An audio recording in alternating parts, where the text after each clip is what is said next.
Hi ಎಲ್ರಿಗೂ ಆಶಾರ್ವಿ ವ್ಲಾಗಿನ್ ಕನ್ನಡ ಚಾನಲ್ನಲ್ಲಿ ನಾನಿವತ್ತು ಒಂದು ಸೂಪರ್ ಟೇಸ್ಟಿಯಾದ ಜಾಮನ್ನು ಮಾಡಿದ್ದೇನೆ.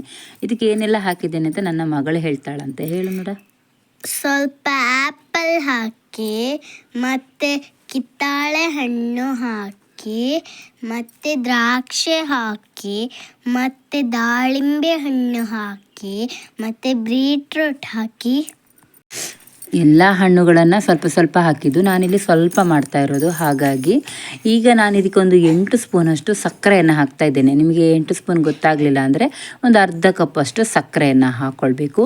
ಅದಾದ ನಂತರ ಗ್ಯಾಸನ್ನು ಆನ್ ಮಾಡಿಕೊಂಡು ಈ ಹಣ್ಣು ಹಾಗೂ ಸಕ್ಕರೆಯನ್ನು ನಾವು ಈ ಬಾಣಲೆಗೆ ಹಾಕ್ಕೊಂಡು ಸ್ವಲ್ಪ ಬೆಚ್ಚಗೆ ಮಾಡ್ಕೊಳ್ಬೇಕು. ತುಂಬ ಏನು ಬೇಯಿಸೋದೇನು ಬೇಡ, ಸಕ್ಕರೆ ಕರಗಲಿ ಅಷ್ಟರ ತನಕ ನಾವು ಇದನ್ನು ಮಿಕ್ಸ್ ಮಾಡ್ಕೊಳ್ಬೇಕು.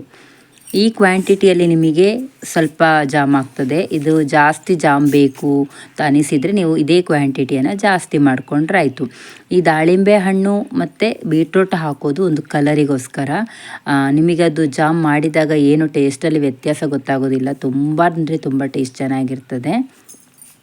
ಇದ್ರ ಜೊತೆ ನೀವು ಕಪ್ಪು ದ್ರಾಕ್ಷಿಯನ್ನು ಕೂಡ ಹಾಕ್ಕೊಳ್ಬೋದು.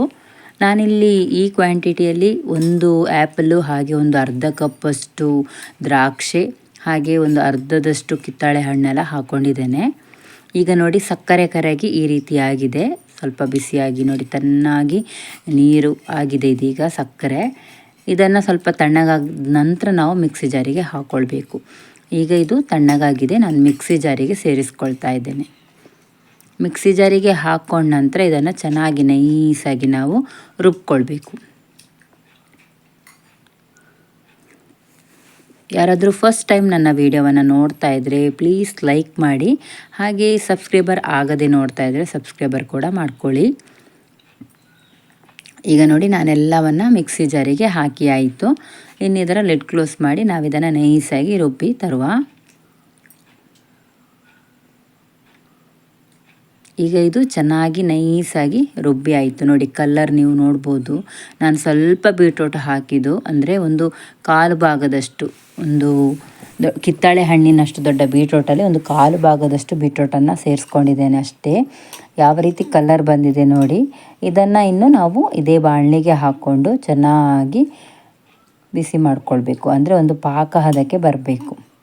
ಅಷ್ಟು ತನಕ ಇದನ್ನು ನಾವು ಬಿಸಿ ಮಾಡ್ಕೊಳ್ಳುವಾಗ ಒಂದು ದಪ್ಪ ಕೂಡ ಆಗ್ತದೆ. ಇದು ಕಲರ್ ನೋಡಿ ಹೇಗೆ ಬಂದಿದೆ ಅಂತ. ತುಂಬ ಟೇಸ್ಟ್ ಚೆನ್ನಾಗಿರ್ತದೆ. ಮಕ್ಕಳಂತೂ ತುಂಬ ಇಷ್ಟಪಟ್ಟು ತಿಂತಾರೆ. ನಾವು ಪೇಟೆಯಿಂದೆಲ್ಲ ಜಾಮ್ ತಂದು ಕೊಡಬೇಕು ಅಂತ ಇಲ್ಲ, ಈ ರೀತಿ ಮನೆಯಲ್ಲೇ ಮಾಡಿ ಕೊಡ್ಬೋದು ಮಕ್ಕಳಿಗೆಲ್ಲ. ಇದನ್ನು ನಾವು ಇನ್ನೂ ಗಟ್ಟಿ ಆಗೋ ತನಕ ಮಿಕ್ಸ್ ಮಾಡ್ತಾನೆ ಇರಬೇಕು. ನೋಡಿ ಅದರ ಮಧ್ಯದಲ್ಲಿ ಇವಳು ಬಂದು ನಾನು ಮಿಕ್ಸ್ ಮಾಡ್ತೇನೆ ಅಂತ ಹೇಳ್ತಾ ಇದ್ಲು. ಒಂದು ಸತಿ ಕೊಟ್ಟೆ ಅದಕ್ಕೆ, ಅದು ಪಟಪಟ ಅಂತ ರಟ್ಟುತ್ತದೆ. ಹಾಗಾಗಿ ಜಾಗ್ರತೆಯಲ್ಲಿ ನೀವು ಕೊಡಬೇಕು. ದೊಡ್ಡ ಸೌಟೆಲ್ಲ ಇದ್ದರೆ ಮಾತ್ರ ಕೊಡಿ. ಅವಳು ಯಾವ ರೀತಿ ನಿಂತು ಮಿಕ್ಸ್ ಮಾಡ್ತಾ ಇದ್ದಾಳೆ ನೋಡಿ. ಇದೀಗ ನೋಡಿ ಚೆನ್ನಾಗಿ ಗಟ್ಟಿಯಾಗ್ತಾ ಬಂದಿದೆ.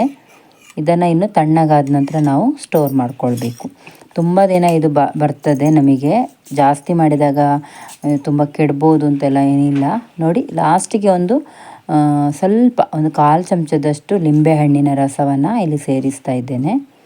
ಇದು ಚೆನ್ನಾಗಿ ಒಂದು ಫ್ಲೇವರ್ ಕೊಡ್ತದೆ ನಮಗೆ.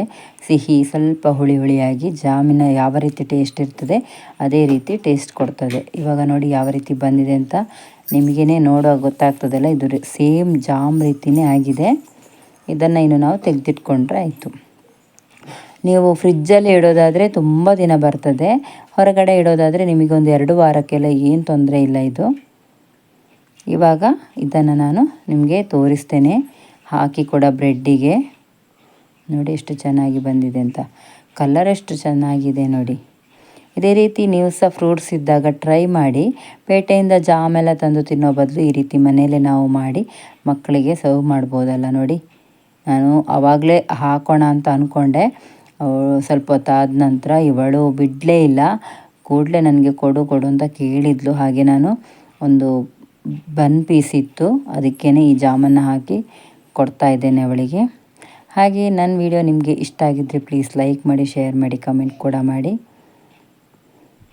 ನಾನು ಇನ್ನೊಂದು ವಿಡಿಯೋದೊಂದಿಗೆ ನಿಮ್ಮನ್ನು ಭೇಟಿಯಾಗ್ತೇನೆ. Thank you for watching.